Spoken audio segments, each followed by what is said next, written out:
Hello friends, எங்கள் வீட்டில் வந்து இன்றைக்கி தயிர் சாதம். என்னென்னு கேட்டால், காலையில் ஆட்டோ வச்சுட்டு போய் ஒரு செட்டு பூரி 2-3 இட்லி வாங்கிட்டு வந்து சாப்பிட்டோம். ஆளுக்கு 2 இட்லி.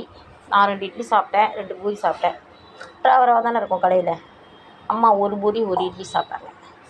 சரி, மத்தியானம் ஹோட்டலில் சாப்பாடு வாங்கலாம்னு சொன்னேன். எங்கள் அம்மா சொன்னாங்க, காலையிலையும் செரிக்கலை, இன்றைக்கி 2-3 நாளாக வீட்டில் சாப்பாடே இல்லைங்க, பட்னி. ஏன்னா காலைல ஊசி போட்டுட்டு வந்ததும் போதை ரொம்ப வலிக்குது சார், புடையின்னு அழுததும் கால் ரொம்ப வீங்கி இருந்துச்சுன்னு சொல்லிட்டு இன்ஜெக்ஷன் போட்டாங்க. தூங்கிட்டேம்மா. நேற்று பொழுதினிக்கும் சாப்பிட்லிங்க, பட்னிங்க. சும்மா அந்த 1 கிலோ திராட்சை பழம் எங்கே திராட்சை பழம் கூட கொஞ்சம் கிடக்கு பாருங்க, சாப்பிடல. வந்து அதோடு வந்து இன்றைக்கி வந்து நேற்று பால் வாங்கினேன்னா அவங்க என்ன பண்ணிட்டாங்க, எருமை பாலை கொடுத்துட்டாங்க. பசும்பாலாக இருந்தால் சிரிச்சிருக்கோம். பப்பு கூட அப்படி சூப்பராக குடித்தேன். நான் கொஞ்சத்தை எடுத்து இது பண்ணி இல்லை 1/2 லிட்ரு பால் புற ஊற்றி வச்சுட்டு, ஆனால் கல் மாதிரி இருக்குது. காசு கொஞ்சம் அதிகம்தான், லிட்ரு 50 ரூபான்னு வாங்கிட்டாங்க. அதெல்லாம் அதை ஊற்றி தயிர் வச்சு தாளித்து வச்சுட்டு சாதத்தை ஆற விட்டுருக்கேன். எந்த சாதமாக இருந்தாலும் சரி, சூடாக கண்ணா சோறு விட்டுடும். அதனால் வந்து இங்கே பாருங்கள், நம்ம கர்நாடகா பொன்னி அரிசி மாதிரியே இருக்கும். பட் இது வந்து ரேஷன் அரிசி, புழுங்கரிசி. ஒரு டைம் இந்த மாதிரி மெலிசாக போடுவாங்க எங்கள் ஊரில்.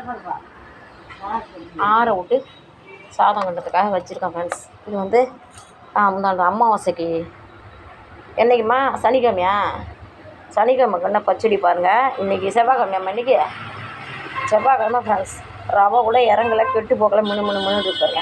மாங்காய் பச்சடி நான் செஞ்சேன்னா 1 வாரம் கூட இருக்கும். எங்கள் வீட்டில் ஃப்ரிட்ஜு கூட கிடையாது. இன்றைக்கி தயிர் சாதத்துக்கு மாங்காய் பச்சடி தொட்டுக்கை. ஃபேனில் ஆற விடுமா, ஃபேனில் ஆற விட்டினா சாதம் சில்லு ஆகிக்கினா தான் நல்லாயிருக்கும் மத்தியானத்துலாம். ஓ இல்லைம்மா, நல்லா இருக்கும். சாதம் அழிஞ்சாப்பிட்ட பார்த்து நல்லாயிருக்கும். தயிர் சாதம் பிரமாதமாக இருக்கும் ஃப்ரெண்ட்ஸ். இன்றைக்கி பாருங்கள், இப்போ எங்கள் கழுவிக்கு தயிர் சாதம் டெஸ்டிங்க்கு கொடுக்குறோம். அதுக்கெலாம் 2 ஜல்லிக்கண்டி சோறு, 1/2 ஜல்லிக்கண்டி மாங்காய் பச்சடி. இந்த செல்லக்குட்டி, இந்த சாப்பிடு செல்லக்குட்டி, சாப்பிடு செல்லக்குட்டி. எப்படின்னு சொல்லு, உப்பு பாரு, நான் போட்டிருக்கேன், வேணா நீ போட்டுக்கோ. தூளுப்பு 3 பங்கு தூளுப்பு போட்டு சாப்பிட, அப்போ தான் நல்லா கிட்னி சீக்கிரம் ஃபெயிலியர் ஆகி கிடப்பேன். இந்த மாடு சாப்பிட்றங்காட்டி 12 மணி நேரம் ஆகும். மாங்காய் வாசனை வருதா, இதுக்குன்னே அந்த பச்சடி மாங்காயில் ஒன்று நிறுத்தி வச்சுருந்தம்மா நான்.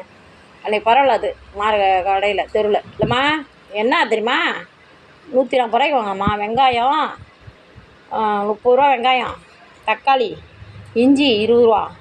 அதே ரம்ஜானுக்கு 2 நாள் முன்னாடிங்க, அதெல்லாம் விலைவாசிலாம் அன்றைக்கி ஏறி போயிடுது. நல்லா இருக்காம்மா.